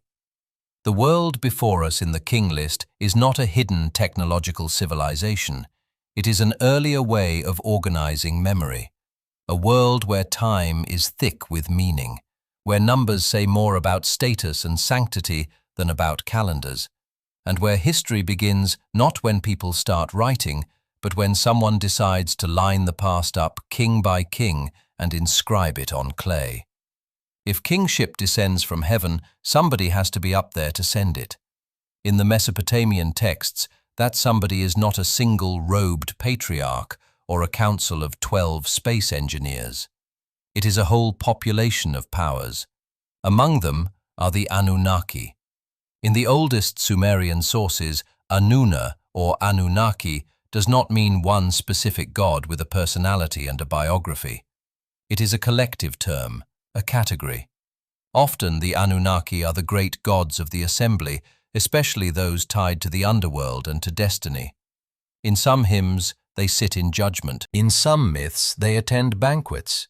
In others, they described as the 50 great gods, or as the divine council that decides fates alongside An and Lilani. List of gods written on clay tablets from places like Farah, Nippur, and later Assur group the Anunnaki with other categories. The Aigi, the gods of heaven, the gods of earth. Different cities, different periods, different scribble schools distribute the labels slightly differently. There is no single canon where the Anunnaki are always the same numbered group doing the same job under the same leader. In other words, when we read Anunnaki in translation, we're not looking at a proper name like Zeus. We are looking at something closer to the High Court or the senior officials of the divine world. This matters when we move from straight accounts to myths. On one side of the cuneiform archive are the texts that built the first writing systems, lists, tallies, receipts. They record rations, deliveries, work teams, field boundaries. Their language is stripped down and conventionalized. A line about 20 workers of the god and Liil, or bread for the Anunnaki, is not trying to be poetic. It is following a formula. On the other side are compositions like Enki and the World Order in Nana's Descent to the Netherworld, and later the Akkadian Atrahasis and Enuma Elish. Here the gods act, speak, plot, complain. Here the Anunnaki may be said to decree the fates, to sit at drink, to bind their hearts in council. These lines are dense with metaphor, illusion, and traditional stock phrases. A single Sumerian verb can mean decide, cut, fix, or engrave, depending on context. A word translated create in one line might mean assign a role in another. That ambiguity is not a translation failure. It is built into the poetry. The same writing system used for Bali accounts is being stretched to talk about the structure of reality. Modern ancient astronaut readings of the Anunnaki lean almost entirely on those mythic passages, but they often treat them as if they were administrative prose. Authors in that genre will point to lines where the gods fashion mankind from clay, give them the pickaxe and basket, or impose the yoke of labor, and say, this is a literal account of genetic engineering by extraterrestrial overseers. They will cite that the Anunnaki came down from heaven, descended, or went up, as directional indicators of spacecraft rather than ritual language of rank and domain. They will note that some gods bear titles translated as overseer of irrigation, supervisor of canals, lord of the pickaxe, and treat these like job descriptions in a management chart for a planetary mining operation. Astrologists working tablet by tablet disagree at almost every step of that chain. Where the popular books see technical vocabulary, philologists see familiar Near Eastern metaphors. Clay is what humans, tablets, and bricks are all made of. Of course, it appears in origin stories. The pickaxe is a shorthand for human agricultural labor. The yoke is an image for obligation in many languages. Descending from heaven is an idiom for divine authority long before rockets. And the same texts that supposedly describe a slave workforce engineered for gold extraction also linger on rituals, music, temple building, and the etiquette of divine feasts. Concerns that map cleanly onto Bronze Age city-states, not silicon refineries. None of this proves in the absolute sense that there were no visitors, no lost technologies, no forgotten ages of the world. It is always logically possible to imagine more layers than the ones we can see. But when we ask what the tablets themselves in their own script and grammatical texture are actually doing, the answer is theology, politics, cosmology, and literature, not technical reports. There is, however, quite a mystery that does not require conspiracies. From the beginning of writing, humans reach beyond themselves. A system invented to track grain and goats is very quickly used to write names of gods, offerings, hymns. Kingless place rulers in a cosmic sequence. Myths populate the sky and the deep with councils of beings who decide fates, measure lifespan, send floods, confer kingship. Part of this is power. Saying the Anunnaki chose my dynasty is more persuasive than we won the last war. Part of it is psychology. When the oldest records you have are incomplete, half-erased tablets, lists that start in the middle, numbers that don't quite make sense, it is natural to imagine a larger pattern just out of reach, a time before the flood, a council above the sky. Are they who know? Our own stories about ancient astronauts are in that sense recognizably human. Faced with broken evidence and unexplained gaps, we too populate the unseen with intelligences that look a bit like ourselves, just scaled up and moved off-world. We rename the Anunnaki as engineers rather than elders, but the gesture is similar. The clay does not settle that question. It only shows that as far back as we can read, the urge to fill the silence above the text with a larger cosmic story was already there. If we want to know what the clay actually says, we have to talk about how people read clay now. Not the movie version with a lone genius staring at a tablet until it clicks, but the slow, methodical way Assyriologists and epigraphers work through a script. The basic toolkit is surprisingly down to earth.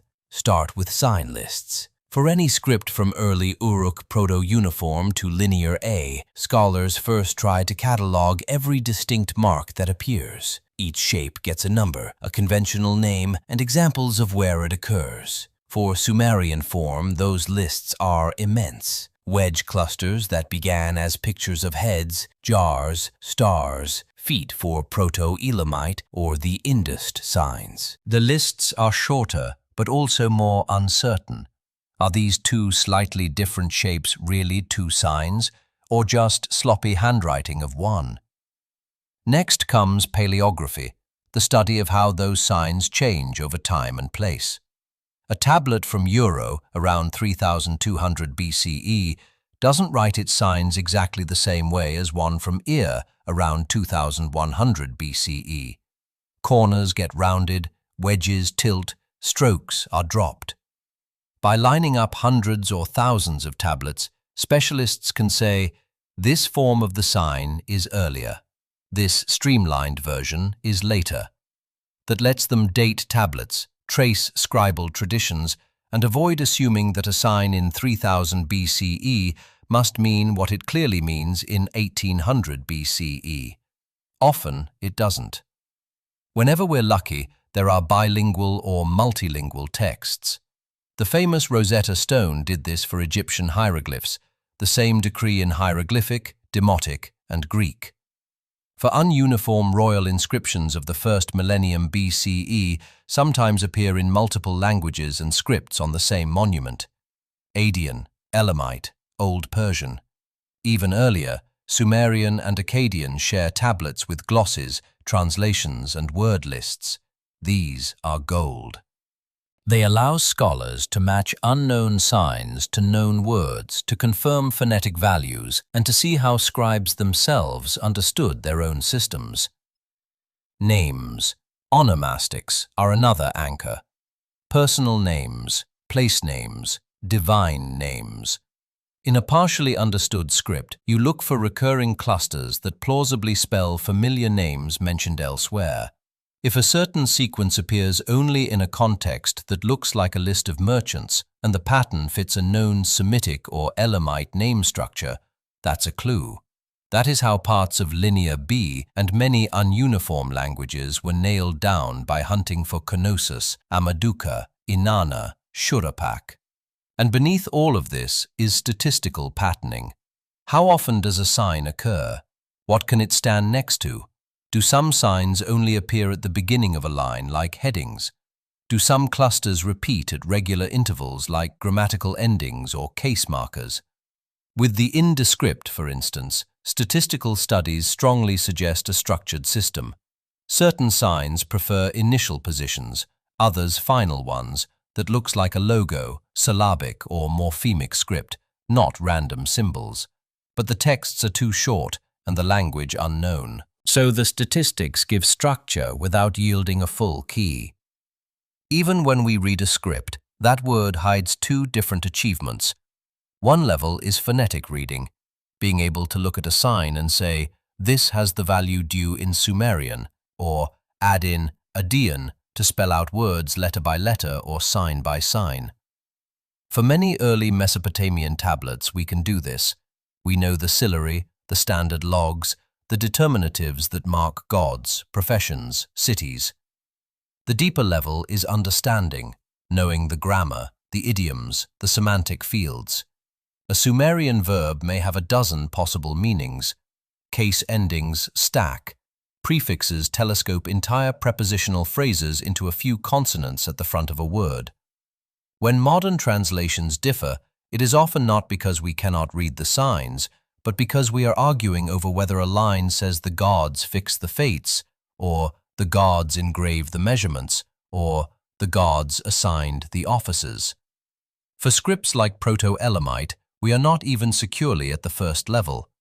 Researchers can spot numerals, commodity markers, some account structures, but they cannot consistently assign sounds or full words. The tablets look like economic documents, but the exact contents remain foggy. With the Indies linear array, we hover in between. Some sign values have been proposed by reasonable analogy. Others remain anonymous shapes. In the last few decades, the tools have changed again. Multispectral imaging lets scholars read tablets and inscriptions that were considered illayable. Different wavelengths of light bring out faint wedge impressions, erased lines, or ink traces under later scribbles. A tablet that looked blank under a desk lamp suddenly shows a ghost of signs in infrared. 3D scanning captures the exact shape of each wedge and crack. Ununiform is three-dimensional. The depth and angle of the stylus can matter. High-resolution meshes allow specialists to rotate a tablet virtually, check damaged edges, and distinguish a shallow accidental scratch from a real stroke of a sign. Entire archives like those from Uruk or Nipper are being scanned this way and made available online. And then there are open digital corpora. Projects like CDLI, OACC, and others put transliterations, translations, photos, and metadata for tens of thousands of texts onto the web. Instead of one scholar slowly paging through clay in a museum basement, many people can query the same database, search for every occurrence of a rare sign sequence, or run new statistical models across an entire genre. Machine learning is being brought in carefully to cluster sign variants, propose restorations, or flag unusual patterns humans might miss. All of this has sped up the work, but it has not made it fast. Decipherment progresses one small, argued-over step at a time. A newly read sign here, a narrowed-down meaning there, the redating of a tablet that shifts a whole paleographic sequence by a century. Proto-Elamite has resisted for over a century. The Indus signs have been studied for almost as long without consensus. Linear A has sat beside fully deciphered Linear B for more than 50 years and still only yields fragments of certainty. Some of these scripts may remain in that lineal state for a long time, partially described, statistically modeled, but not fully read in the way Egyptian or Sumerian now are. The bottlenecks are real. Short texts, no bilingual, unknown languages, limited contexts. Yet progress is real. The oldest URK tablets that once seemed like pure picture lists are now recognized as sophisticated accounting systems with standardized notations. New readings of Sumerian grammar continue to revise translations of myths and god lists, and every improved photograph, every new sign index tightens the frame. In the middle of this slow work, if you'd like something quieter to fall asleep to, our book of long-form, evidence-based bedtime history is now available at sleepytimehistory.com. And there's a discount this week. What all of this means is that when we look at a broken clay tablet and say, we don't yet know what this line means, that is not a confession of defeat. It is a snapshot of a process, a record of where we are in a conversation with the past that is still ongoing. And if one of these undeciphered scripts finally does yield, if a bilingual turns up in a forgotten storeroom, or a new computational approach cracks a pattern we hadn't seen, that conversation could change in an instant. When that change comes, it probably won't look like a Hollywood reveal. It might look like a footnote in a specialist journal. We propose revising the phonetic value of sign 347 from gay to sha in early Proto-Elamite contexts. Quiet, technical, easy to skip. But if that sign appears on hundreds of tablets, if it sits in the middle of numerical strings and commodity notations, that one change can cascade. Grain deliveries become wool rations. Temple of so-and-so becomes storehouse at such and such. A city that seemed to be importing food turns out to be exporting it. The direction of a trade network flips. This is how big discoveries usually arrive in the world of ancient writing, not as a single key that unlocks everything at once, but as a slow turning of gears where one small tooth finally catches. Imagine, for instance, that a cluster of Proto-Elamite signs on tablets from Susa, long assumed to be generic account headings, is convincingly read as place names. Suddenly, those early 3rd millennium ledgers are no longer just 5 measures, 10 measures, 3 workers. They map routes. We might trace caravans from the Susanna Plain into the Zagros or down toward the Persian Gulf. We might see that what looked like a local bookkeeping system was embedded in a wider sphere of exchange that included Uruk and Shan, maybe even distant Malua. Or suppose a new sign value in linear array turns a list of goods into a list of people with titles. What used to be anonymous numbers on a tablet from Phistos or Zakros become ranks in a hierarchy. Overseers, scribes, cult personnel. A palace that seemed modest could reveal itself as the center of a dense administrative web. The political structure of Bronze Age Cree would sharpen from vague palatial society to something with offices and chains of command. Even in Sumerian, where we can read a lot, the oldest tablets are still opaque in crucial ways. A clearer understanding of one recurring term in the earliest Uruk accounts might reveal whether the central institution was more like a temple, a household, a proto-state office, or something we don't have a modern category for. That affects how we think writing begins as a tool of cult, of economy, of kingship, or of something in between. New readings could also reach into daily life. An indis inscription on a seal, if ever securely linked to a longer text or a bilingual, might turn unidentified symbol sequence into cattle overseer, weaver's quarter, or a personal name.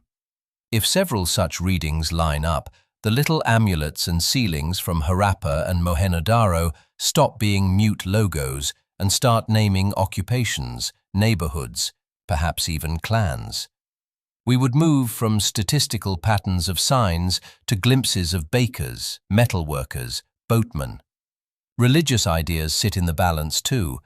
Early god lists on badly damaged Sumerian tablets could be clarified by a new understanding of just a few divine names or epithets.